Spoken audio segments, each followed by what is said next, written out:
Hi. Good morning. Thank you so much for having me. So, what a year to preach about hope, huh? 2025 has been what one might call a doozy. From the fires that devastated our city, to the flood of authoritarian policies out of DC, to the humanitarian nightmares in Gaza and Ukraine, and the campaign of terror against our own immigrant neighbors. I think we can all agree that there has been an inordinate amount of demoralizing news this year. And the fact is that we've been pummeled by it, purposefully. By now, most of us are woefully familiar with the current administration's strategy of, quote, flooding the zone, by which they carry out so many drastic policies so quickly that we are too overwhelmed to stay focused on any one upset before the next one hits. It's a tactic straight out of the authoritarian playbook, and it is designed to make us feel hopeless. Additionally, even in the moments when we've managed to extricate ourselves from the grip of this overt psychological manipulation, we've been forced to contend with the increasingly devastating effects of climate change and the all too rapid rise of AI. I mean, there's no sugarcoating it. We are facing threats that are existential in nature. And it is no surprise that many of us are seriously questioning how we will survive, not just as individuals, but as a species. I readily admit that I have been struggling with all this too. This fall, as I was writing my seminary applications, I found myself agonizing over how to answer an essay question that in times past would have been a cinch. The question: what are your vocational and career goals? By this point in my journey, I'd felt the call to ministry for over a decade. Surely, I should have been able to just jot down some of my many goals that I'd mused on in that time. But after several false starts, I realized that my uncertainty about the future had become so pronounced, so paralyzing, that there was no point in denying it. And after all, they say the truth shall set you free.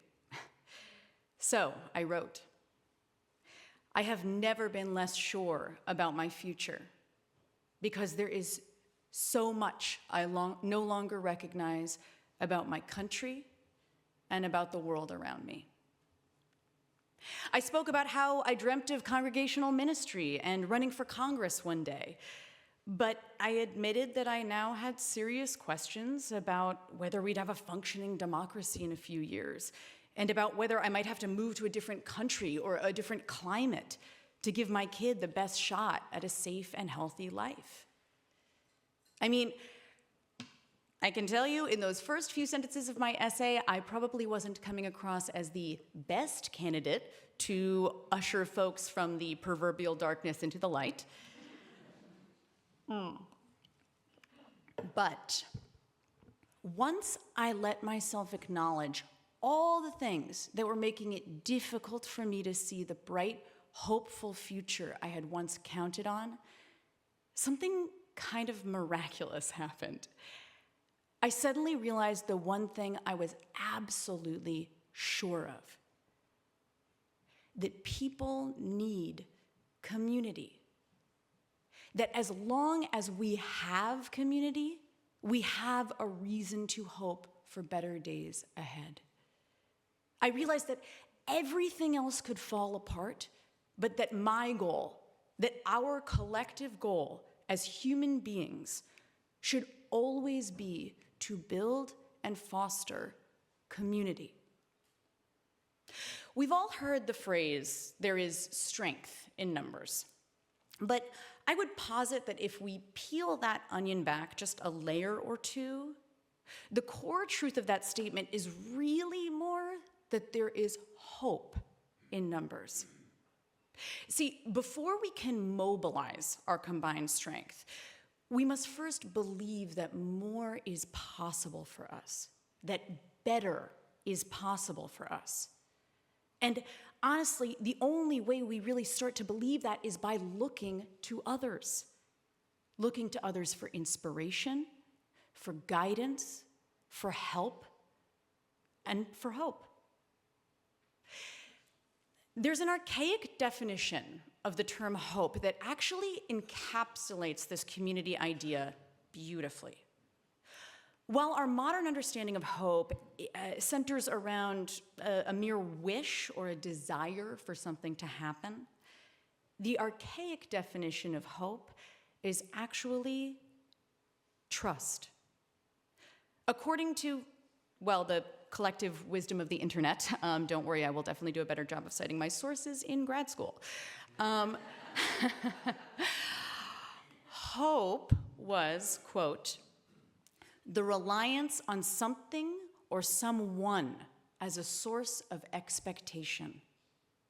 The word was strongly linked to theological virtue, i.e., a person could have confidence in God's grace to attain a future good. This suggests hope was not just the longing, but also the foundation or reason one could have that longing. In our modern world, and especially in our non-theistic Unitarian Universalism, it feels profoundly true that that which provides the foundation and reason we can have hope, that someone or something is actually each other. Because think about it. There is no time when hope isn't felt by someone and able to be shared with others. In a world of over 8.2 billion people, in a country of 3.4 billion, in a city of 3.8 million, and heck, in our UUCSC congregation of even just a few hundred, hope is always visiting someone. More than a few someones, I would bet. And at the risk of sounding a bit woo-woo, I genuinely think that hope isn't just an individual feeling, but an energy that is shared between us.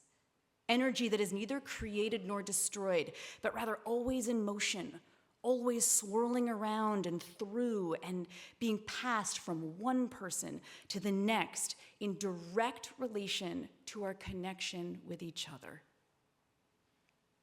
There is hope in numbers. To take it out of the theoretical and into the practical, I'd like to focus on two particularly poignant circumstances in which community proves itself to be the lifeblood of hope.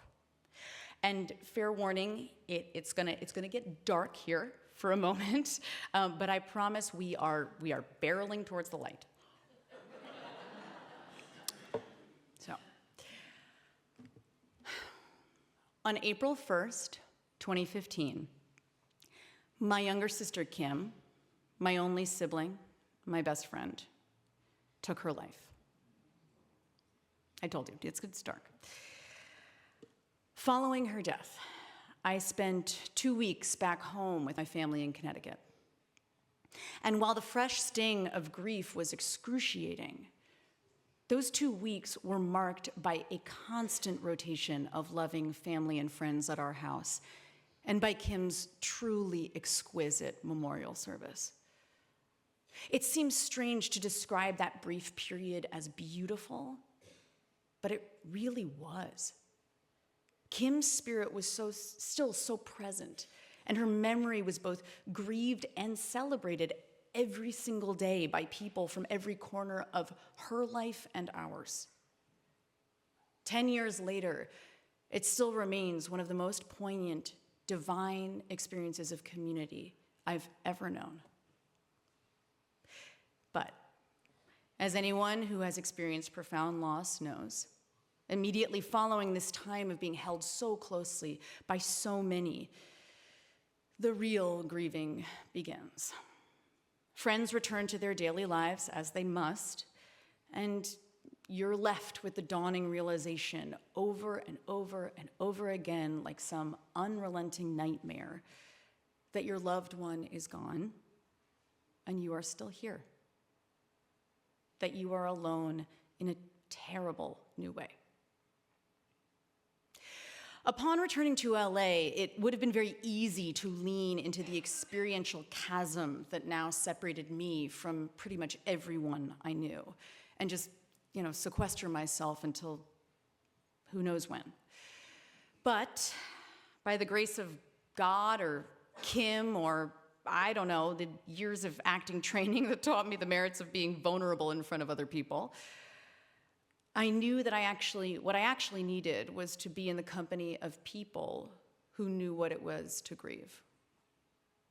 So, in the small library of the West Side Jewish Community Center, exactly 5 weeks after my sweet, hilarious, beautiful sister died, I attended my first meeting of the Compassionate Friends. For those who aren't acquainted, Compassionate Friends is a self-help organization offering friendship, understanding, and hope to bereaved families that have experienced the death of a child, grandchild, or sibling of any age. Each chapter conducts their meetings slightly differently, but the general gist is that the leader, themselves a bereaved parent, welcomes everyone, saying, "We're sorry for the reason you're here, but we're glad you found us." From there, a little talking stick type item is passed around the circle. In the case of my regular meeting, it was a butterfly beanie baby. And everyone gets a turn to share their name, the name of their child, sibling, or grandchild, and their story. 2 boxes of tissues sit on the floor at either end of the circle and are reached for again and again and again.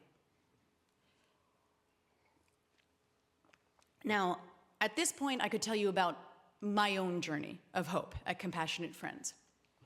About the many times in those few years that I held that little butterfly and cried so hard I could barely speak. About the parents who held me even as they grieved their own children. About the community that helped take me from not caring if I lived or died to celebrating with me when I married Gustav and later gave birth to Leif.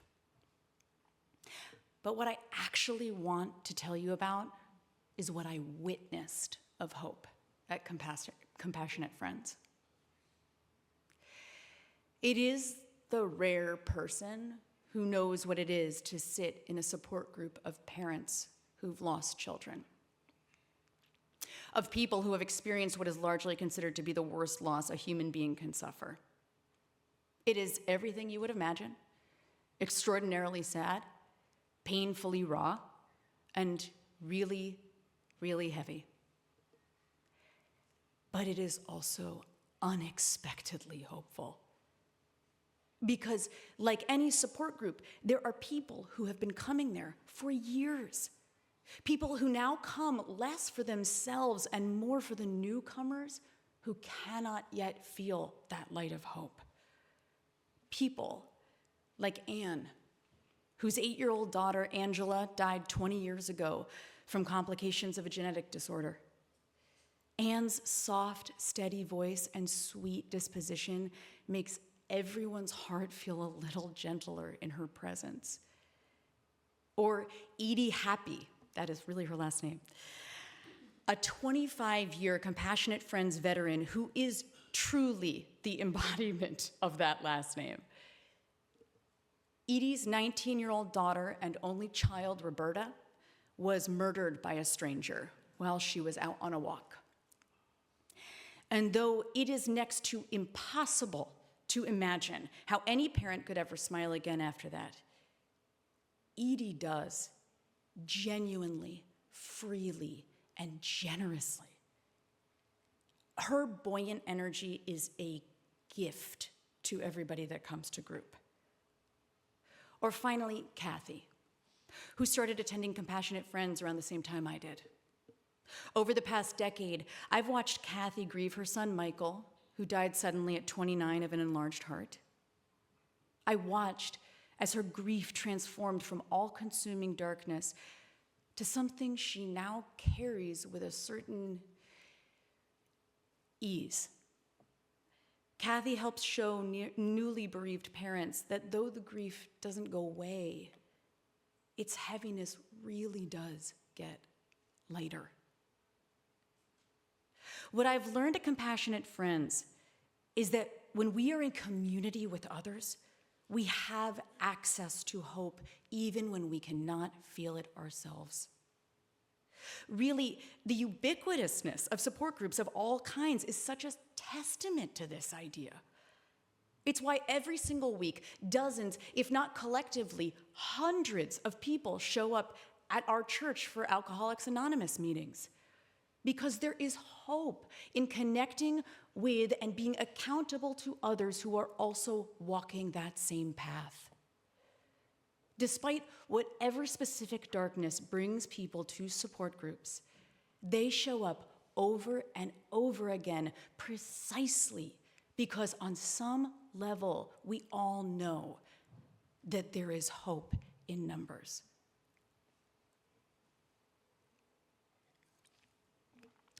The second example of community-sourced hope that I want to call attention to today is one that all of us have seen and or participated in firsthand, likely multiple times throughout our lives, and potentially multiple times this year. And that is protests. In 1966, at the height of apartheid, Bobby Kennedy gave a now famous speech at the University of Cape Town. In it, he said, "Each time a man stands up for an ideal, or acts to improve the lot of others, or strikes out against injustice, he sends forth a tiny ripple of hope, and crossing each other from a million different centers of energy and daring, those ripples build a current which can sweep down the mightiest walls of oppression and resistance." What a powerful statement about how hope is living energy that is shared between us. And when you think about it, this direct connection between collective action and hope is written all over the pages of American history. In fact, the understanding that hope for a better future relies on our ability to gather is right there in the First Amendment of the Constitution, which enshrines the right of people to peaceably assemble and to petition the government for redress of grievances. Our founders knew that there was hope in numbers, and that justice for all was dependent on the right to protest in that spirit of hope. Our founders knew that, and anyone who has ever attended a protest has felt that. Despite the ever-mounting pile of outrage over the actions of our current administration, the prevailing sentiment following every single No Kings protest this year was just how good it felt. How empowering it was to be out on the streets, in person, fighting the good fight alongside others. And I want to be clear, there is no way that everyone who showed up on those streets came there feeling hopeful that a wannabe dictator and his sycophants would suddenly change their tune if we all got together and just showed up with some like really savage, sick burns on our protest signs. In fact, I would bet that a lot of people came simply because they were so freaking angry that they didn't know what else to do. But as I saw in a friend's social media post recently, rage is tinder and hope is fuel. The path to hope doesn't always have to be lit by some bright, inviting light or feel like lightness or optimism. Sometimes we simply do not have access to that within ourselves. Sometimes the path to hope looks like righteous anger, looks like sheer spite, like unshakable unwillingness to bow down to the powers that feed off our despair. It is, in fact, often these feelings that finally spur us to action and lead us directly to the source of hope, to other good, peaceful, justice-seeking people. So as we close out this year in which hope has felt tenuous, and we enter the holiday season, itself notorious for amplifying feelings of grief and loneliness in so many, let's not wait for good news to fill us with the light of hope, but let's look to each other as the light of hope. Because, my God, there is so much hope in this room. There's hope in the way that John brings Cynthia's chair up to the pulpit so she can be comfortable when she's delivering the joys and sorrows.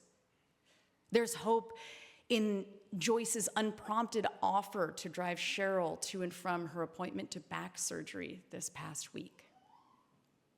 There is hope in the fact that even though our church was struggling financially and had to eliminate the facility manager position that Stan held for so long, members of our congregation donated over $8,500 to his GoFundMe campaign. And there is hope in the fact that I'm mentioning that campaign again now so that we can revisit his page and help him with the $20,000 still left to go. And I will share that link with anybody interested in Social Hour. Finally, there is hope in the fact that every single week at the beginning of our service, we reaffirm that people of goodwill, no matter how marginalized by society, are welcome within our doors. And that those people of goodwill keep showing up. Amen.